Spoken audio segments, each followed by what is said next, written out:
Strength આ શું છે તે ચર્ચા કરીએ। આપણે આગળ એવું વિચાર કરી કે કેપેસિટરનો જ્યારે આપણે સિદ્ધાંત જોતા હતા ત્યારે કે ધારો કે આપણે કોઈ એક ઘોડો લઈએ તો આ ઘોડા ઉપર આપણે કોઈ રીતે શું કરતા હતા, વિદ્યુત ભાર જે છે એ પ્રસ્થાપિત કરતા હતા, ધન કે કોઈ બી વિદ્યુત ભાર। તો હવે ધીરે ધીરે શું થતું હતું, તો ધીરે ધીરે આપણે કે જેમ જેમ વિદ્યુત ભાર આપણે એના પર વધારતા જઈએ તેમ તેમ એની ફરતેના વિસ્તારમાં શું થાય, કેમ કે ફરતેના વિસ્તારની અંદર એક વિદ્યુત ક્ષેત્ર ઉત્પન્ન થાય। જે વિદ્યુત ક્ષેત્ર એમ કે ઘણી વખત એમ કે આ જે બહારનું જે માધ્યમ જે છે એ માધ્યમનું આયનીકરણ કરતા, એટલે કે જે એમાં પ્લસ ને માઇનસ આયન છૂટા પડી જાય, તો આ બધો વિદ્યુત ભાર જે છે એ આ ગોળા ઉપર જાય અને ગોળા પરનો બધો વિદ્યુત ભાર લીકેજ થઈ જાય। ઉદાહરણ બીજું આપણે વિચાર કરીએ કે ધારો કે આ ગોળા ઉપર આપણે ઋણ વિદ્યુત ભાર પ્રસ્થાપિત કરેલો હતો,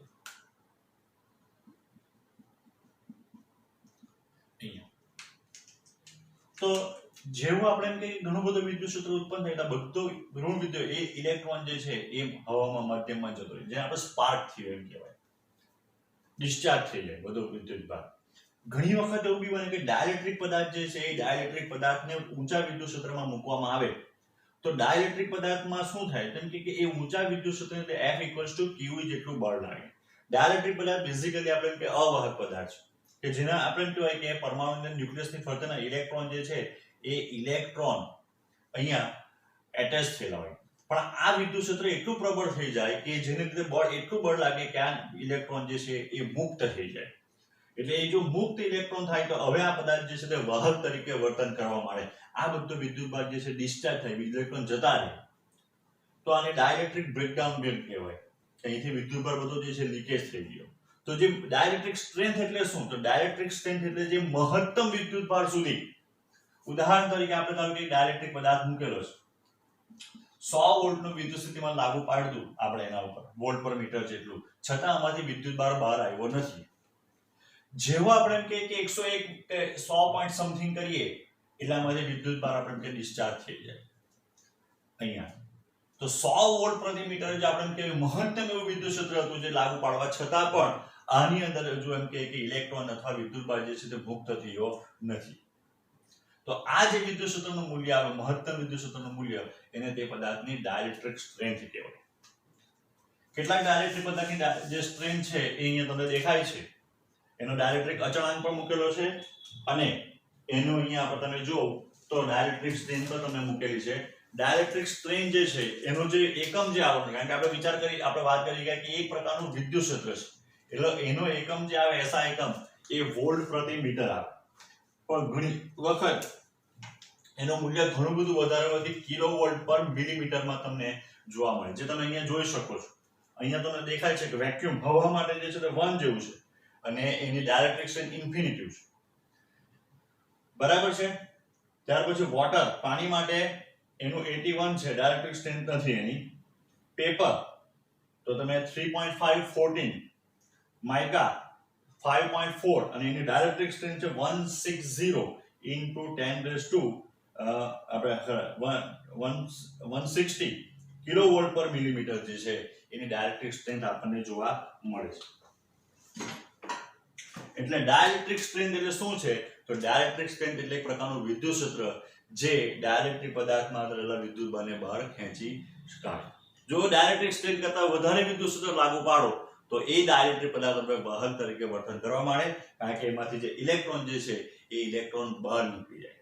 કે અહીંયા આપણે કહી શકો ઇલેક્ટ્રોન નીકળવું કેવી રીતના, અવાહક પદાર્થ, પણ એ મુશ્કેલ છે, અશક્ય નથી, કારણ કે આ વધારે આકર્ષણ બળથી કે એટેચ થયેલા હોય એટલે એને બહાર કાઢવા માટે પ્રમાણમાં વધારે ઉર્જાની એટલે વધારે બળની જરૂર પડે, એટલે વધારે મોટું વિદ્યુત ક્ષેત્ર લાગુ પાડવું પડે।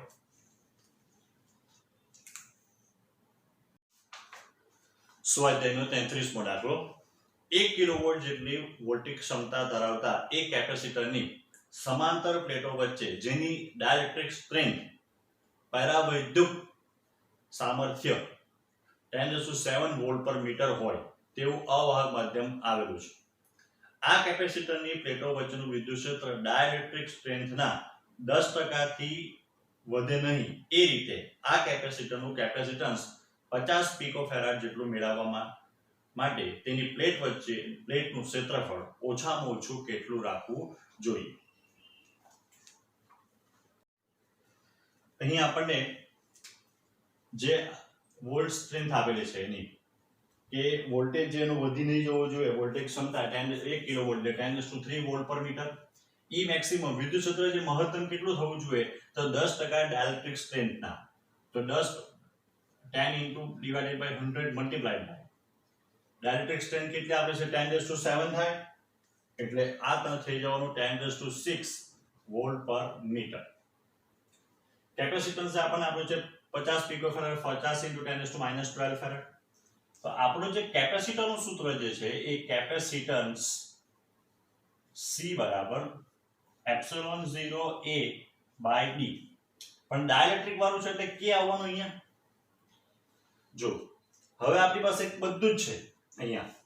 કઈ કઈ વસ્તુ છે તો અહીંયા આપણને ε0 ખબર, આપણને A ખબર, એ તો શોધવાનું. D નથી, C આપણને આપેલો છે બરાબર. તો હવે D માટે શું કરીએ તો D માટે આપણી પાસે સૂત્ર છે કે E maximum બરાબર V/d.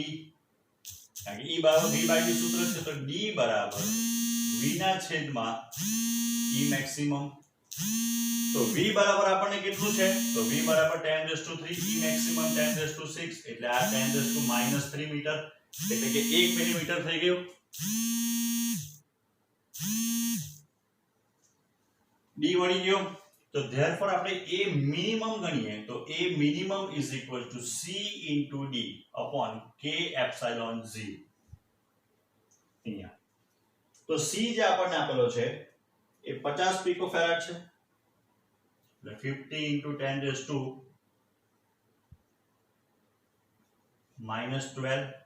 D આપણે શોધ્યું 10⁻³ K.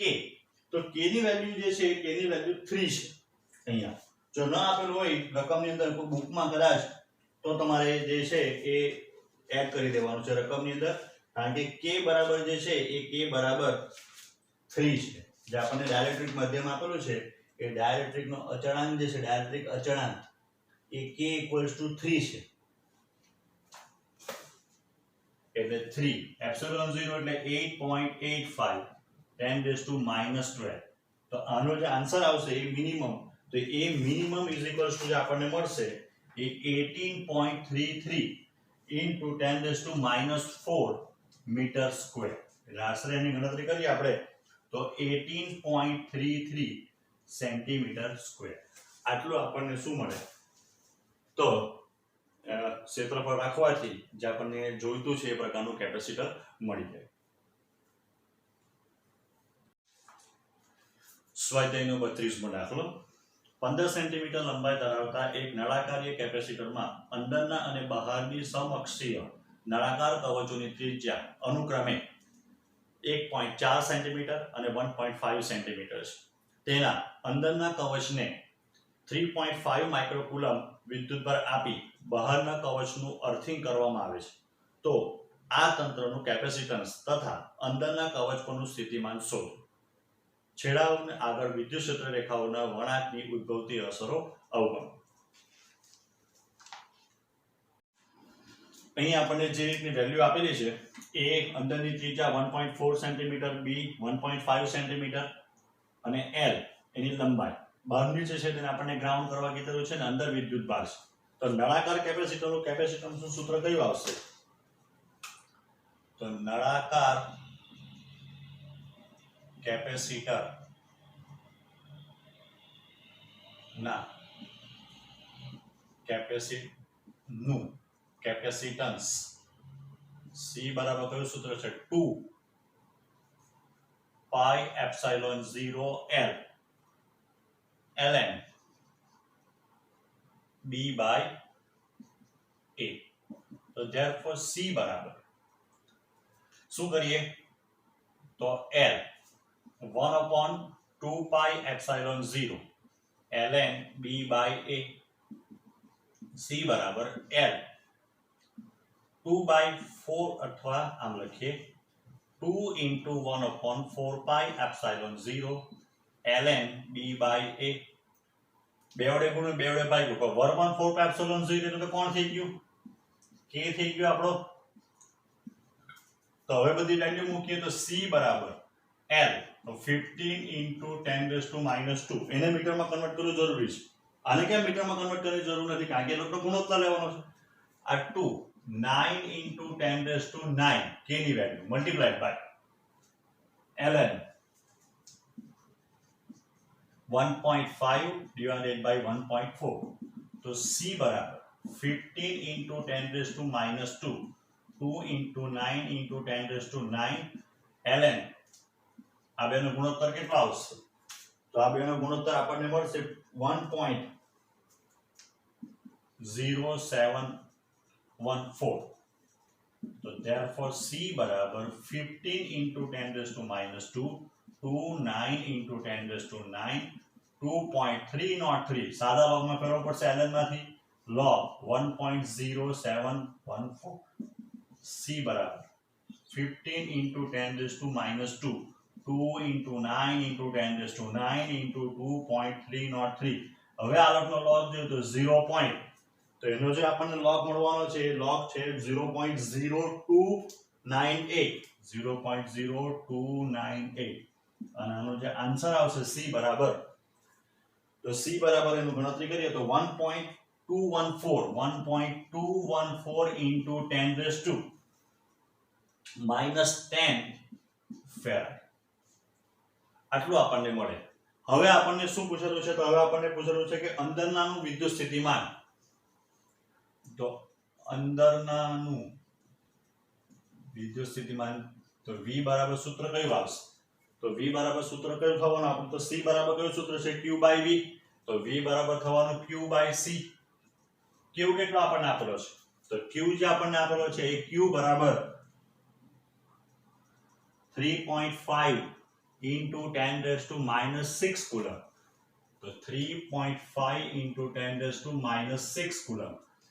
આ કેપેસિટર જે છે તે 1.214 10 raised to -10. એટલે આનો જે આન્સર આવવાનો એ આન્સર ઇઝ ઇક્વલ્સ ટુ તે વિદ્યુત સ્થિતિમાન આપણને મળવાનું એ 2.833 10 raised to 4 volt.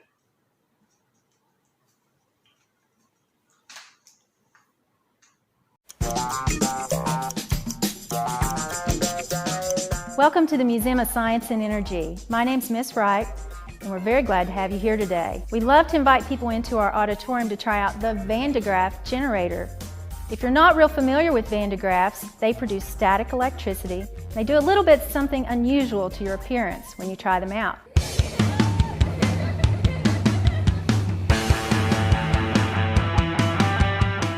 You could actually pull the top off of the Van de Graaff and look inside. What you would see is a roller at the top, one at the bottom, and a belt that sits on those two rollers. When we turn the motor on, that belt starts to spin really fast, and as it spins, there's a little metal comb that strips away electrons. So the Van de Graaff builds up a very strong positive charge. When we have a volunteer stand on our insulator, they put their hand on the Van de Graaff. It steals some of their electrons and makes them a very positive person.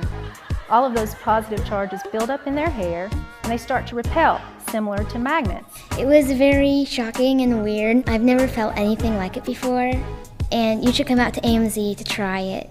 This is Miss Wright at the American Museum of Science and Energy. If you would like to try the Van de Graaff, come and join us in Oak Ridge at the museum or check out our website at amsc.org.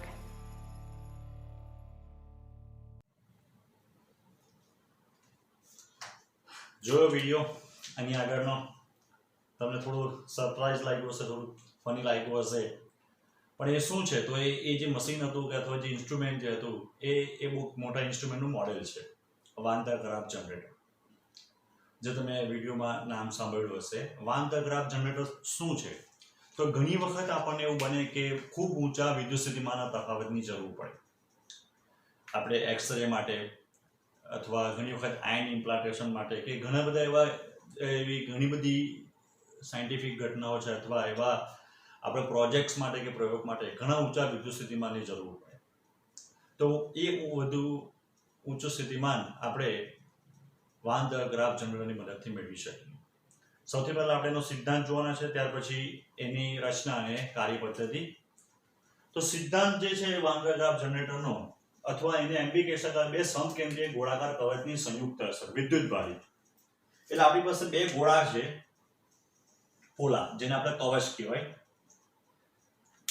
એક બહારનો ગોળો છે, એક અંદરનો ગોળો છે. બંને સમકેન્દ્રીય છે. અંદરના ગોળા ઉપર બી માની લે કે ધન વિદ્યુતભાર છે સ્મોલ ક્યુ જેટલો. એની ત્રિજ્યા જે છે સ્મોલ આર જેટલી છે. જે બહારનો ગોળો છે એ કવચ, એના પર માની લે કે કેપિટલ ક્યુ જેટલો વિદ્યુતભાર છે. એની ત્રિજ્યા છે કેપિટલ આર છે. હવે આપણે આ બંને ગોળાનું વિદ્યુત સ્થિતિમાન શોધવાનો પ્રયત્ન કરીએ. તો પહેલા આપણે નાના ગોળાનું, એટલે કે આપણે લખીએ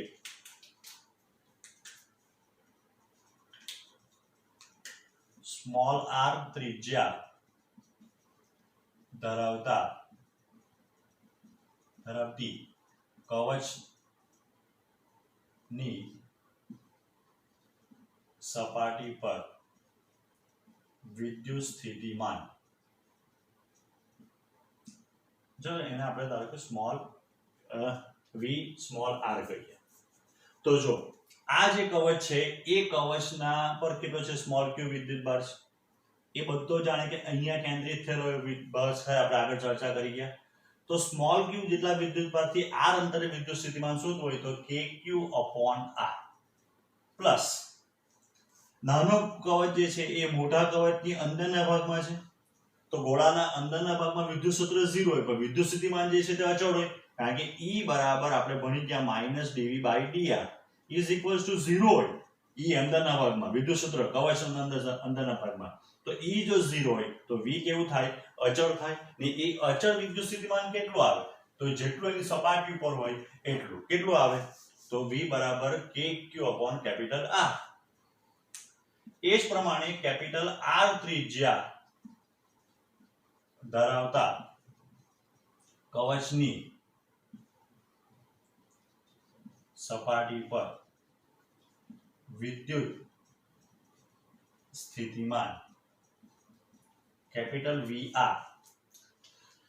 તો હવે કેવી રીતના?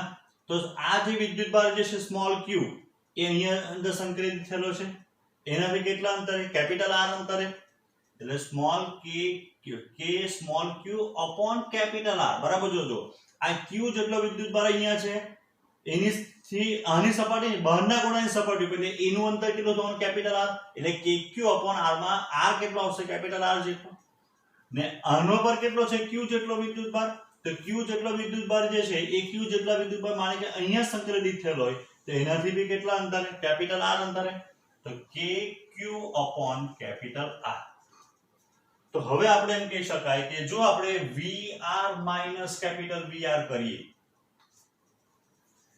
બરાબર છે, તો એના માટે KQ upon R minus plus KQ upon R minus KQ upon capital R minus, હવે માઈનસ થઈ જશે KQ અપોન કેપિટલ R.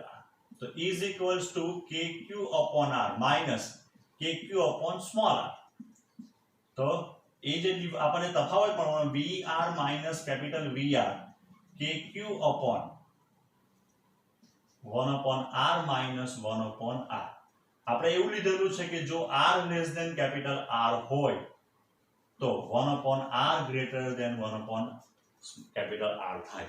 એનો અર્થ એમ થાય કે VR minus capital VR greater than 0, એટલે કે ધન કિંમત મળે આપણને. એ ક્યારે પોસિબલ છે? કે જ્યારે અંદરના ગોળાનું સ્થિતિમાન બહારના ગોળાના સ્થિતિમાન કરતા હંમેશા વધારે રહે. તમે ગમે તે પરિસ્થિતિ કરો, ધારો કે તમે બહારના ગોળા પર વિદ્યુતભાર વધારો, તો બહારના ગોળાથી વિદ્યુતભાર વધારવાથી શું થાય? તો અંદરના ગોળાનું સ્થિતિમાન બી વધવાનું.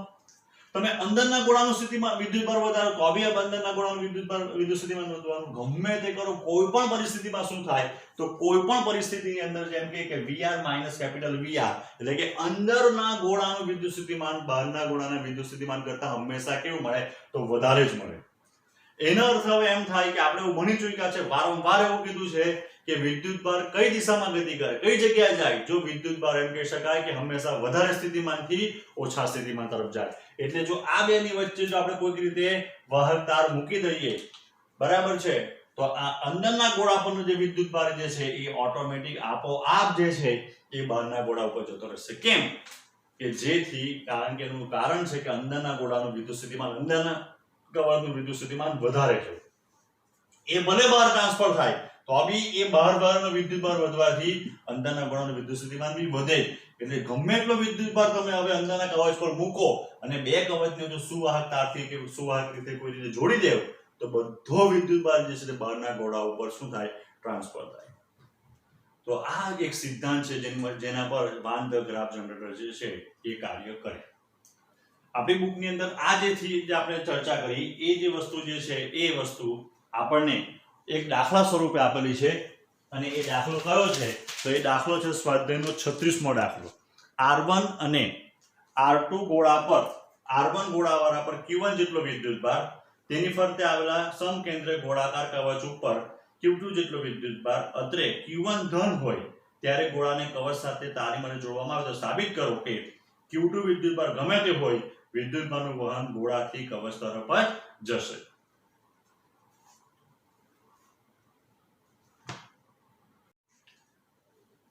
વાન ધ ગ્રાફ જનરેટરનો રચના અને કાર્ય પદ્ધતિ આ આપણા સિલેબસમાં નથી, પણ થોડુંક આપણે જાણી લઈએ કારણ કે એના પર આપણને દાખલો છે અને પણ એ દાખલો સિદ્ધાંત આપણે અત્યારે ચર્ચા કરી ગયા, બરાબર છે, તો એના પરથી થઈ જશે. પણ આપણે તેની રચના અને કાર્ય પદ્ધતિ જોઈ લઈએ. એની અંદર મેઇન જે છે એમ કહેવાય કે એક મોટો ગોળો હોય કવચ જેવું, અહીંયા આ રીતે જેવી રીતના પાણીની ટાંકી હોય એ રીતના મોટું, ઘણું મોટું હોય. આ લગભગ માણસની કલ્પના કરવામાં આવે તો માણસ જે છે એ લગભગ એની સામે આ રીતનું દેખાય. આપણે પાણીની ટાંકીની નીચે ઉભો રહેલો હોય એ રીતનું આખું આ જે છે આ વાહકનું એક સ્ટ્રક્ચર હોય. એની અંદર જે છે બે આપણે એમ કહેવાય કે પુલી એટલે કે ગરગડીઓ હોય.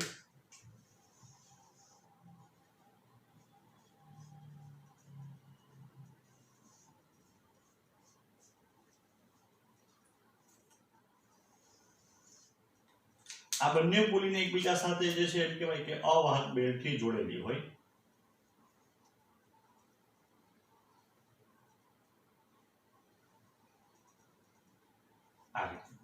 જે રીતના સાયકલની અંદર આગળનું પેડલ અને પાછળનું વ્હીલ ને ચેઇનથી જોડેલી હોય એ રીતના એક બેલ્ટ હોય અવાહક.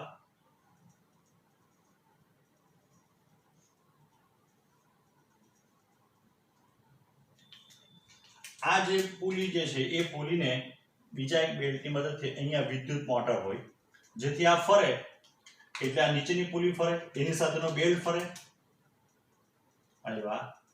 અને આ રોટેશન થાય. અહીંયા આ જગ્યા ઉપરથી બેલ્ટ ઉપર વિદ્યુત ભારને સ્પ્રે કરવામાં આવે એટલે કે એના પર વિદ્યુત ભાર આપવામાં આવે.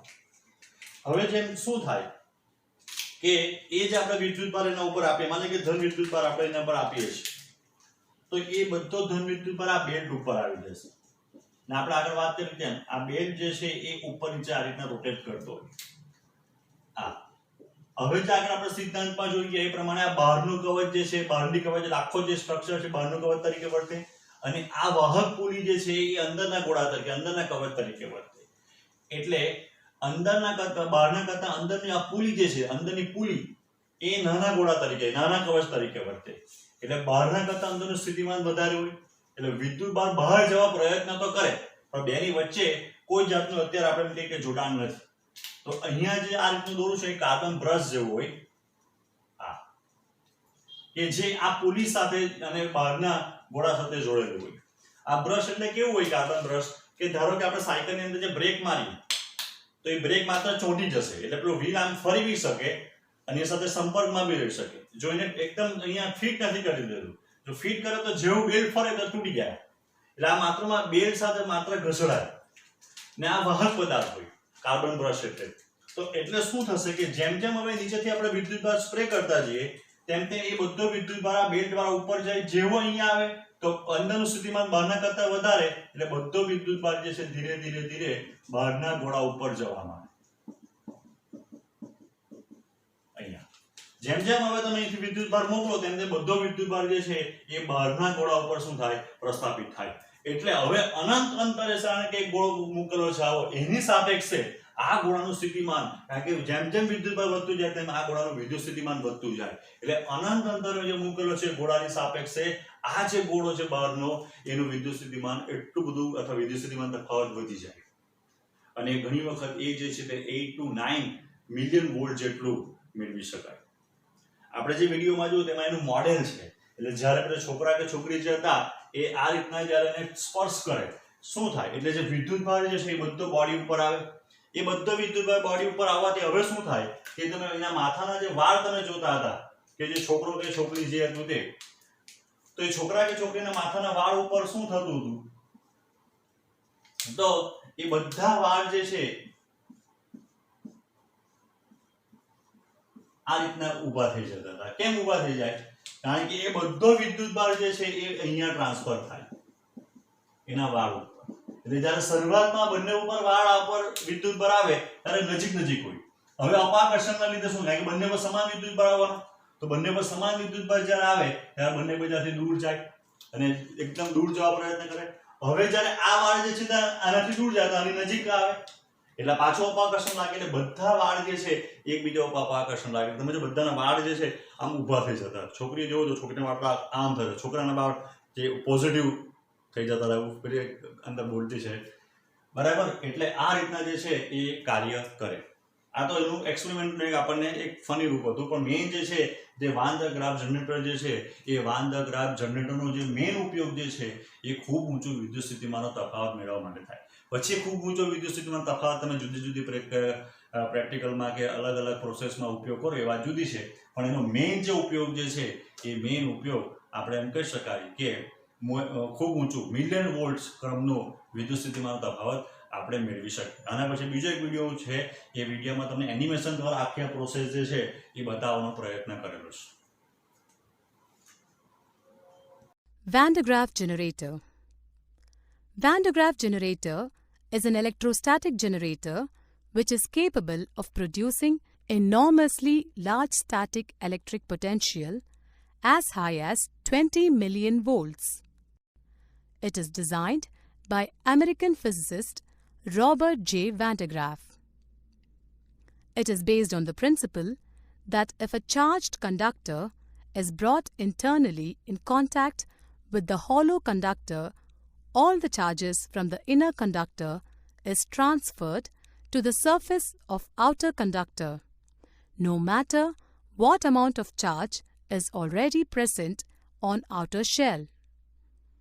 A simple Van de Graaff generator consists of a belt made of rubber running over a pair of rollers, one of which is surrounded by a hollow metallic sphere mounted on an insulated stand. Electrons emitter in the form of comb made up of sharp metal points is positioned near the lower roller in such a way that the comb is pointed towards the rubber belt. The comb is maintained at high positive voltage by external supply. Another comb, called receiver comb, is positional near the upper roller and is connected to a hollow metal sphere. A motor is connected to a bottom roller in order to move the belt. When the motor is turned on, the belt moves over the pulley. Spray comb positioned near the lower roller, which is connected to high positive potential, sprays positive charges on the outer side of the belt. Charges on the belt are carried upwards and are collected by the receiver comb on the top of the generator.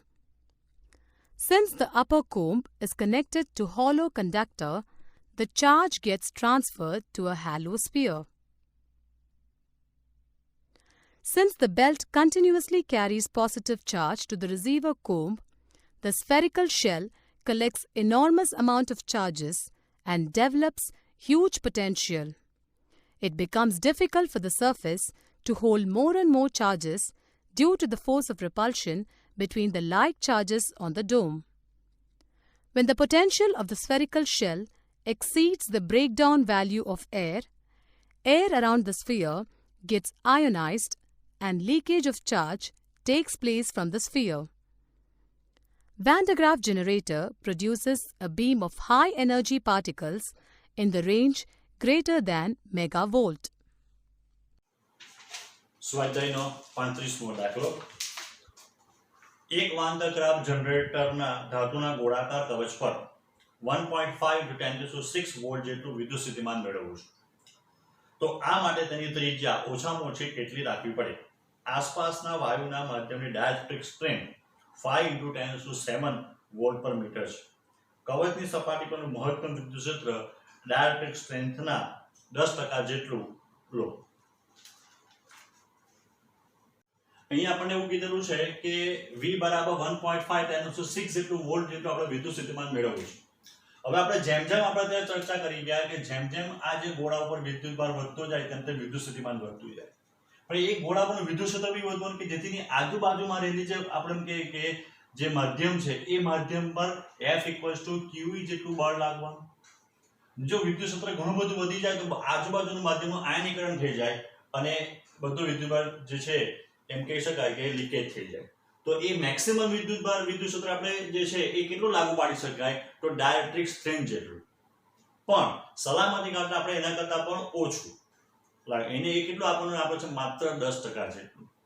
ઉદાહરણ તરીકે આપણે એમ કહી શકાય કે ધારો કે કોઈ vehicle જે છે એ વેહિકલને આપણે એમ કહેવાય કે 100 જે છે એની મેક્સિમમ સ્પીડ છે અથવા 100 જે છે એની સેફ સ્પીડ છે. પણ આપણે જો સલામતી કરવું હોય તો આપણે એના કરતા ઓછી સ્પીડે ચલાવવું પડે. એટલે અહીંયા ડાયલેક્ટ્રિક સ્ટ્રેન્થ જેટલું વિદ્યુત ક્ષેત્ર ઉત્પન્ન થાય છતાં પણ અહીંયા આયનીકરણ થતું નથી, વિદ્યુતભાર લીકેજ થતો નથી. પણ સલામતી માટે એના કરતા 10% એટલે ઘણા ઓછા વિદ્યુત ક્ષેત્ર ઉત્પન્ન કરવાનું છે. આપણે એ વિદ્યુત ક્ષેત્ર ઉત્પન્ન કરવું જરૂરી છે, પણ વિદ્યુત સ્થિતિમાન તફાવત જે છે તે આટલો ઉત્પન્ન કરવાનો. તો એ કેટલું છે? આપણને E મેક્સિમમ કેટલું ઉત્પન્ન કરવા કેટલું છે? 10% ખાલી ડાયલેક્ટ્રિક સ્ટ્રેન્થના. તો E મેક્સિમમ 10% છે 10/100. ડાયલેક્ટ્રિક સ્ટ્રેન્થ આપણને કેટલી આપણી છે આજુબાજુના માધ્યમની? તો 5 × 10⁷. એટલે આ જે આન્સર આવવાનો એ 5 × 10⁶ વોલ્ટ પર મીટર. હવે આપણે ભણી ગયા છે ભાઈ ગોળાનું પરનું વિદ્યુત સ્થિતિમાન. તો V બરાબર સૂત્ર છે KQ/R અને ગોળાનું વિદ્યુત ક્ષેત્ર E બરાબર KQ/R². તો therefore E બરાબર 1/R × KQ/R. તો therefore E બરાબર V/R. તો હવે આપણે કહી શકાય હવે જ્યારે E બરાબર E મેક્સિમમ થાય ત્યારે R બરાબર R મિનિમમ થશે. કેવી રીતના? તો જો V તો આપણે કેટલો રાખવાનો છે? આટલો જ રાખવાનો છે. તો R ની વેલ્યુ આપણે ઓછી કરતી જઈએ તો ત્યારે E ની વેલ્યુ કેટલી થવી જોઈએ? મેક્સિમમ. તો E મેક્સિમમ જેટલી થવી જોઈએ. તો therefore હવે આપણે કહી શકાય કે E maximum = V/R minimum. તો therefore R minimum = V/E maximum. તો V આપણને કેટલો મળ્યો? તો V 1.5 × 10⁶. ને E મેક્સિમમ કેટલો આપેલો છે? તો E મેક્સિમમ આપણે ફાઇન્ડ કર્યો 5 × 10⁶. તો આ જે આપણને R મિનિમમ જે મળવાનો એ 3 × 10⁻⁻1 મીટર અથવા આપણે કહેવાય 30 × 10⁻⁻2 મીટર એટલે કે 0.30 સેન્ટીમીટર. બરાબર. અહીંયા લગભગ આપણું ચેપ્ટર 2 ના ઓલમોસ્ટ બધા ટોપિકનું ડિસ્કશન થઈ ગયું છે. મોસ્ટ ઓફ બધા જ એક્ઝામ્પલ એટલે કે દાખલાથી સ્વાધ્યાય અને ઉદાહરણના બંનેના પતી ગયા છે. છતાં કોઈ બાકી રહે છે તો એક બે અમુક જે ડિસ્કશન વાળા જે કંઈ છે કે જેમાં વર્ણનાત્મક એનો આન્સર આવતો હોય તો એવા અમુક એક બે એક્ઝામ્પલ કે ઉદાહરણ સ્વાધ્યાયના બાકી છે. પણ એ તમે જ્યારે બધી થિયરી વાંચી લો અને બધા દાખલા ગણી લો પછી તમને થોડો એમાં જાતે થોડું ખબર પડશે. અથવા આપણે જ્યારે ક્લાસમાં રૂબરૂ મળશું ત્યારે આપણે એવા બધા ક્વેશ્ચન જે છે એની ચર્ચા કરીશું. જો તમને કોઈ ટોપિકમાં હજુ ના ખબર પડી હોય અને તમને લાગે કે નહીં કોઈ દાખલો બાકી રહી ગયો છે તો મને વોટ્સઅપ કરી શકો. અને પછીનો જે એક વિડીયો છે નાનો તો એનિમેશન, એ વિડીયોની અંદર કેપેસિટર કેવી રીતના વર્ક કરે, આપણું જે આ કેપેસિટર જે છે એ આ ચેપ્ટરનું મેઇન ટોપિક છે. તો કેપેસિટર કેવી રીતના વર્ક કરે એ બી આપણને મેં તમને બતાવવાનો પ્રયત્ન કર્યો છે.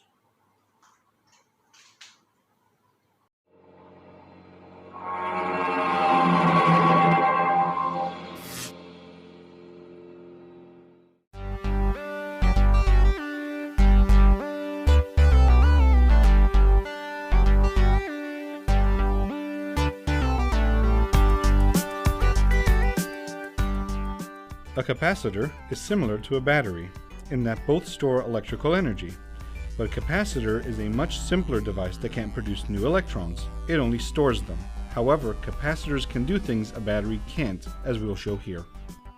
For the purposes of this animation, we'll focus on different parts of the current propagating through the wires at different times. When we close the switch, electricity immediately runs throughout the circuit. Although the convention is to think of electrical current as moving from positive to negative, electrons actually move from negative to positive, as we represent here with yellow particles. As you can see, the battery is not much good at powering this motor to lift this weight, because it discharges gradually, much more slowly than would a capacitor with the same charge. Here we'll learn why a capacitor is much better suited to such a task than a battery. Like a battery, a capacitor has two terminals, positive and negative. Inside the capacitor, the terminals connect to two metal plates separated by an insulator that keeps the plates from touching each other and allows them to hold opposite charges, maintaining an electric field. Capacitors can be useful for storing and quickly discharging electricity, so you can power, for example, an electric motor, as we'll show here. First, we need to charge the capacitor. By closing the switch, we create a circuit that includes both the capacitor and the battery. Electrons flow from the battery to the capacitor, where they are stored. Here, a yellow glow represents the increasing charge held by the plate. For every electron gained by that negative plate, an electron is lost by the positive plate, maintaining the capacitor in equilibrium. Here, the red glow represents the positive charge held by the plate that increases with each parting electron. The capacitor continues to charge until it attains the voltage of the battery charging it. Now that the capacitor is fully charged, let's put all that stored energy to use. By connecting it to a new circuit, we can power a small motor. This electrical current powers the pulley to lift the weight until the charge dissipates. The electrons on the capacitor's negative terminal are drawn to its positive terminal. They rush along the path that leads there, straight through the motor. Let's watch this again.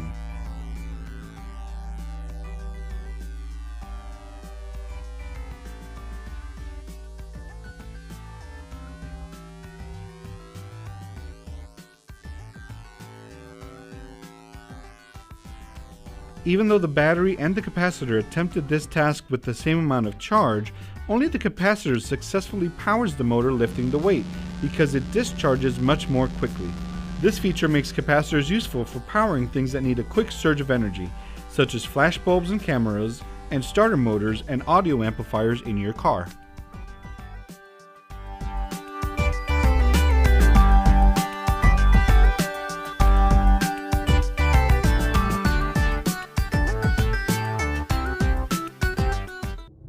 આજનું જે આ motivational song છે, હું આશા રાખું કે હવેથી લગભગ બધા જ આપણા સ્ટુડન્ટ રોજ સવારે ઉઠીને આ એકવાર આ સોંગ બહુ એકદમ મોટા અવાજે સાંભળે છે, કે જેથી એમનામાં રહેલી થોડી ઘણી બી જો કોઈ કચાશ કે આળસ હોય તો નીકળી જાય અને પોતાનું જે લક્ષ્ય છે એ લક્ષ્ય તરફ બધા આગળ વધે.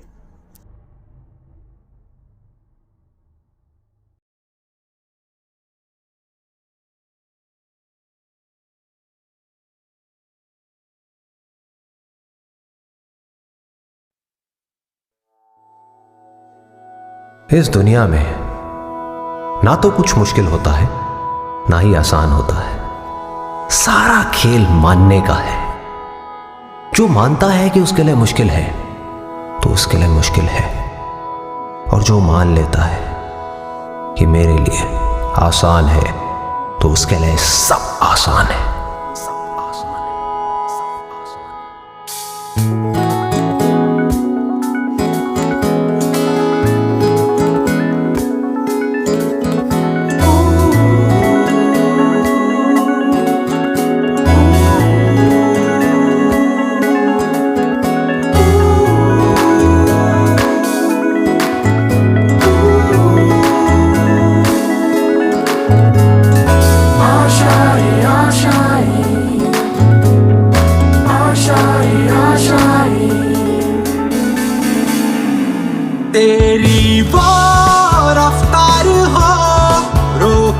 से भी तू ना रुके, हासिल कर ऐसा शिखर, पर्वत की भी नजरें उठे, आशाएं